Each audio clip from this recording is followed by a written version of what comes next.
Hello everyone, welcome back to my channel. So यार continue करते हैं प्रिंसिपल्स आगे, है ना। लास्ट हमने पढ़ा था बेसिक्स के बारे में कि हम इसमें क्या पढ़ने वाले हैं। हमने डील किया what is genetics, what is inheritance, right. इन सब चीज़ों को हमने डिटेल में कवर अप किया। सेकेंड वीडियो में हमने कवर ये करना चाहा कि किस साइंटिस्ट ने ये सब चीज़ें एक्सप्लोर करी, किस बेसिस पे उन्होंने ये एक्सप्लोरेशन दी, है ना। तो अब आगे हम पढ़ेंगे उसी का part 2, that is inheritance of one gene. अभी हम एक ही जीन की बात कर रहे हैं, जबकि उसने तो कितने प्लांट्स लिए थे, याद करिए। उसने लिए थे 7 पेयर्स, 14 प्लांट्स इन टोटल, है ना। चलिए, let us take the example of one such hybridization experiment carried out by Mendel. तो मेंडल ने जो एक्सपेरिमेंट किया था वो एग्जांपल में लेते हैं for one gene, right. By Mendel, where he crossed tall and dwarf pea plants to study inheritance of one gene. किसको क्रॉस करना है उन्होंने? Tall and dwarf pea plants to study inheritance of one gene. तो आइए इसका वो बनाते हैं। साथ के साथ मैं आपको हर स्लाइड में बनाती जाऊंगी। उन्होंने एक प्लांट लिया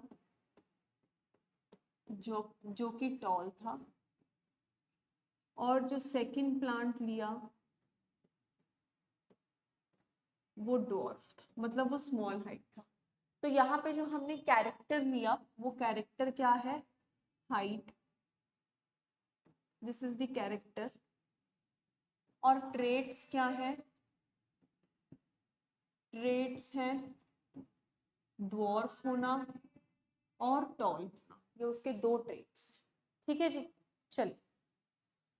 He collected the seeds produced as a result of this cross, मतलब टॉल और ड्वार्फ प्लांट्स को क्रॉस करके जो सीड्स मिले थे उसको न्यू प्लांट के, उसने उसको उगाया और प्लांट बनाया। ठीक है। और जो प्लांट्स बनकर आए, these were the plants of F1 generation. इस प्लांट्स को उसने फर्स्ट जनरेशन का नाम दिया। This generation was also called as filial one progeny और दी F1। ठीक है, तो मैंने लिखा ही है F1 generation, F1 filial generation को हम प्रोजेनी भी कहते हैं। चलिए next.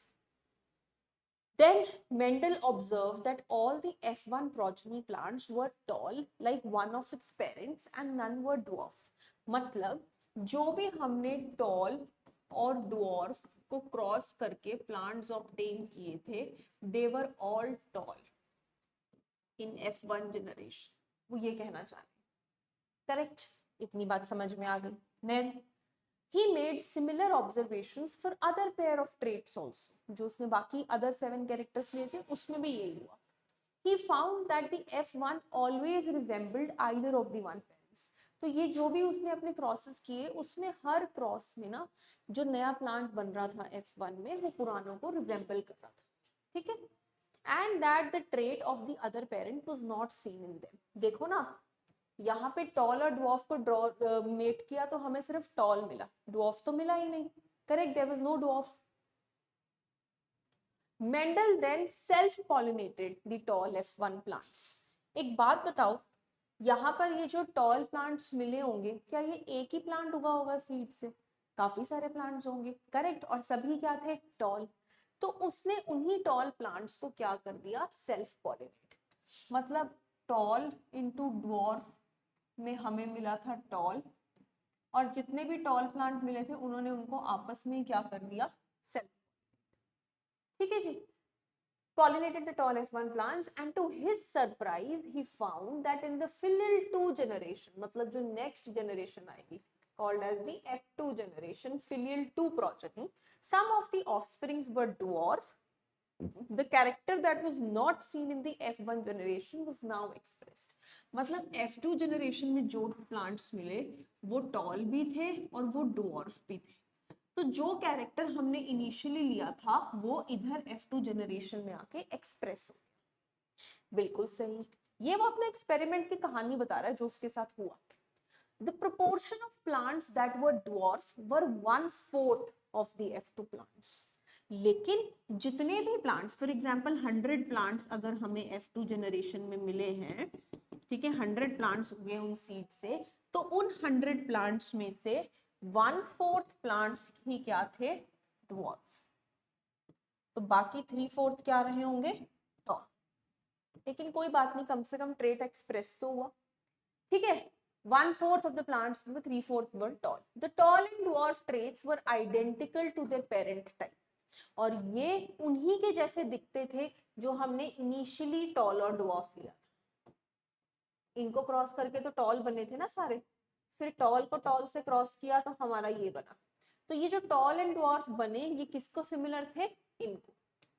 They resemble the plants which we had taken initially, ठीक है। Did not show any blending, ऐसा नहीं है कि बीच के हाइट का प्लांट ऑब्टेन हुआ है, कि ना ज्यादा लंबा ना ज्यादा छोटा, बीच के हाइट का मिला, कोई ब्लेंडिंग नहीं थी। दे वर ईदर टॉल और dwarf, none of them was in between height. तो ब्लेंडिंग नहीं हुई, कोई भी मिक्सिंग ऑफ कैरेक्टर्स या मिक्सिंग ऑफ ट्रेट्स नहीं हुआ। Similar results were obtained with the other traits as well, जो बाकी उसने ट्रेट्स लिए थे उनके साथ भी यही हुआ। Only one of the parental trait was expressed in the F2 generation, while F2 में दोनों traits express हुए in the ratio of 3:4, क्योंकि 1/4 को अगर आप 3/4 से डिवाइड करोगे तो हमारा 3:1 का रेशो आ जाएगा, ठीक है जी।